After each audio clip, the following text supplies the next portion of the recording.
Night's Tale, which comes from Maggie. Maggie, thank you very much. Father Simon, I'm going to take you back some 43 years to my... By the way, I should say, if you're eating, this might be a little bit problematic.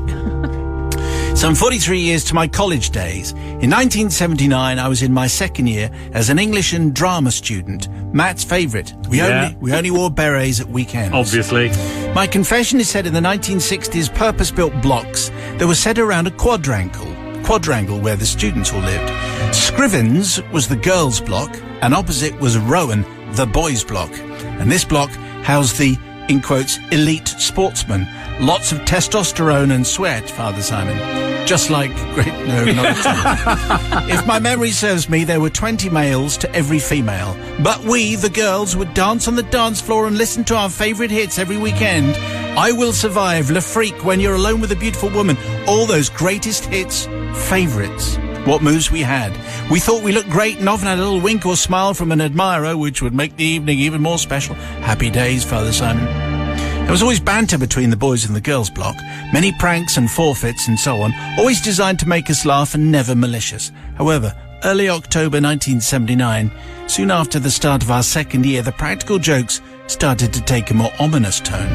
In the early hours of a Sunday morning, some of us were woken by a single ear-piercing scream, the owner of which was en route to the shared toilet facilities on the corridor. In those days, no en-suites in your room. Naturally, I jumped out of bed. In the darkness and confusion, I felt something strange underneath my feet, but I didn't look. I just rushed towards the scream. A few of us gathered, dazed and confused with what we saw. The corridor was covered, completely covered, with what at first looked like an off-white coloured blanket that was camouflaged in the whole corridor. On closer inspection, we realised it was moving. Many expletives were then said. In front of our eyes was the sight of nightmares, a spine-chilling horror movie. There were literally thousands and thousands of maggots. Yes, what? Maggots moving with purpose and determination on a mission. In amongst the pandemonium of squeals and alarm, the lights were switched on. This only intensified these light-sensitive beings to squirm away from the bright light. They moved in every direction, some for the darkness of the unoccupied rooms, others were making a rush for the stairs and started descending to the floors below. Maggots were falling everywhere. It was here that we found 3 large empty plastic containers, which had obviously been abandoned by the culprits once the deed was done. Clearly they'd been purchased from the local anglers. Like a military team on a mission, we went into organisational overdrive. We raided the cleaning cupboard and started to sweep the maggots. Some put on their marigolds and put the captured maggots into their previous home, but there were so many. The vacuum cleaner was then discovered. Some of the girls passed out when they witnessed what lay before them. It just added to the frenzied drama of the occasion. 2 policemen and a policewoman now appeared, having been summoned, clearly young and new to the job. It was obvious that the policewoman hated small moving creatures and insects, especially maggots. One policeman found it very amusing and kept making jokes, all inappropriate, and the other was from the serious squad and wanted to make arrests and maybe make a name for himself by bringing those responsible to justice.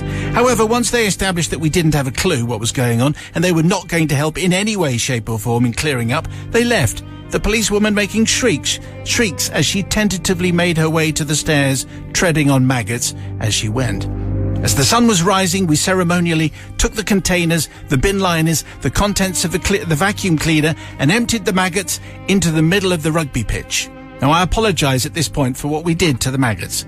Okay, I don't know what the rules are about maggots, but we basically set fire to them. What? A few that had realised what was about to happen crawled away, but were then feasted on by grateful birds who were up early to view this unusual spectacle.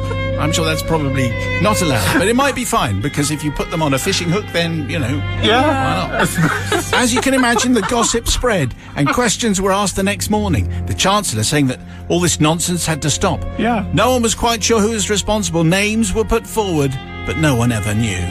After that, the pranks went out of fashion for a while, as the night of the maggots was never to be matched or repeated. Though we did a grand job of cleaning up, I clearly need forgiveness from the collective for those students who were away for the weekend. We could not clear their rooms. On their return, they were horrified to find maggots in every nook and cranny, in their beds, in their wardrobe and cupboards, in their clothes, literally everywhere. Of course, the real problem was what happened a couple of weeks later. The infestation of blue bottles Hundreds and hundreds of them desperately wanting to lay their eggs in any food that was left exposed in the kitchen or in the rooms of exposed students.